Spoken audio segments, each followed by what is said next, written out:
just saying, we're going to move off some of our expiring guys, Rasmus Anderson, Blake Coleman, and bring in young, talented players. That might be a guy, as the year goes along, that you could look at and say he could help us. Maybe not on your first line, but he's a very good player. He can probably play with Tavares and Nylander on a second line and help them.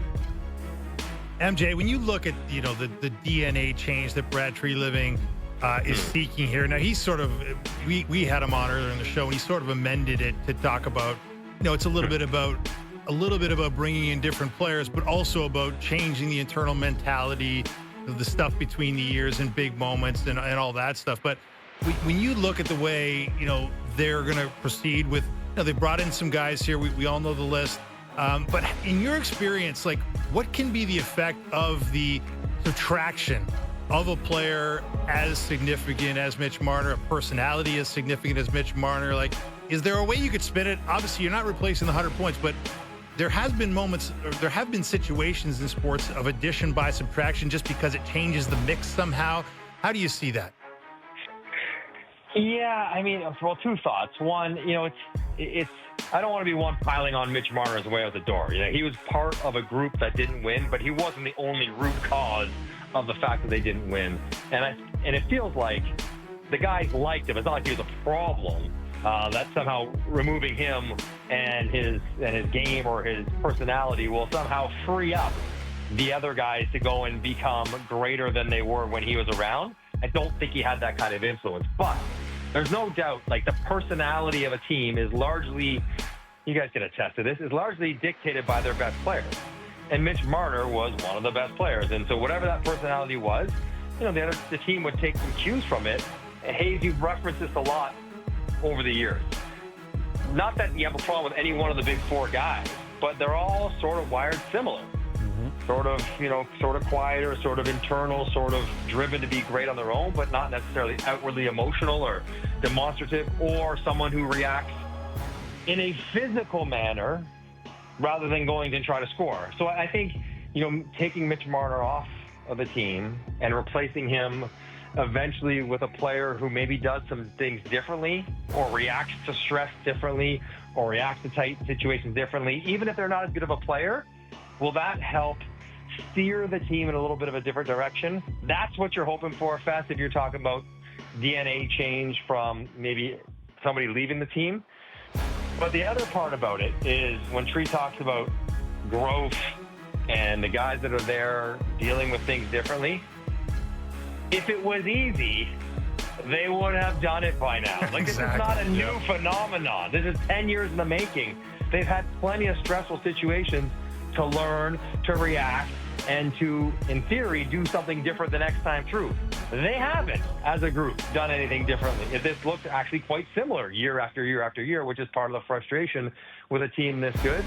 So it's easy to say, and I'm not even being flippant here, unless there's a commitment to a sports psychologist or some tangible change other than just saying, let's try to be different. Let's try to be bold. Let's try to be brave. Let's try to be courageous and embrace the stress. They've done that before, and it hasn't worked. So I don't know. Eliminating Mitch Marner, talking about it out loud, I don't know if you can expect it to change significantly because, I don't know. If they could have, they would have. Yeah. Well, exactly. And that's, there's going to be a lot of carryover. Yeah. There's going to be a lot of the same team. Right. And they're a good team. They're still a really good team. They have both their goalies, all their defensemen. They're going to add some depth. Yes, Marner's out. That's a very significant regular season piece in particular.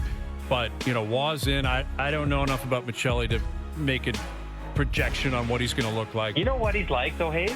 He might be I don't want to stretch too far. He plays a similar style of Mitch Marner, just not nearly as good. If that makes sense. Yeah. He's sort of a complimentary facilitator, creative with the puck, pass-first guy, not robust physically, relatively responsible, and he might get you, if he plays with good players, he might get you 50 points. So versus the 100 Mitch gets, but that's sort of what he is. Okay. Well, listen, if it pops here, then that's a good find because they didn't pay a lot for him. But beyond that, there's going to be more additions. There's going to be depth, but there's still going to be a good team. This year, I fully expect that there's still going to be a good team. But Florida's going to be a great team. Yeah. I think Montreal has improved. I'm curious what Ottawa still has in store the rest of the offseason because they haven't changed a lot. They've kind of brought the band back for the most part. But it's going to be Tampa's going to be good. I just feel like those are the teams. I don't think Buffalo's improved. I don't think Detroit's improved. I think Boston's still going the wrong way. This Montreal team, you got. They get a centerman. Man, oh man, like under 25, you got Hudson, Suzuki, Caulfield, Demidov, Slavkovsky, Bolduc now, Fowler, Dobson, Gooley, Reinbacher, Newhook, Dobish in net, and Kirby Dach. Yeah. All under 25. Right. Alex Newhook is still under 25. That's crazy. He's 24, coming 25. I checked it out because I thought he was older. But they're going to have to part with some of those guys. Like, you actually might look at Montreal and go, maybe Newhook would be available.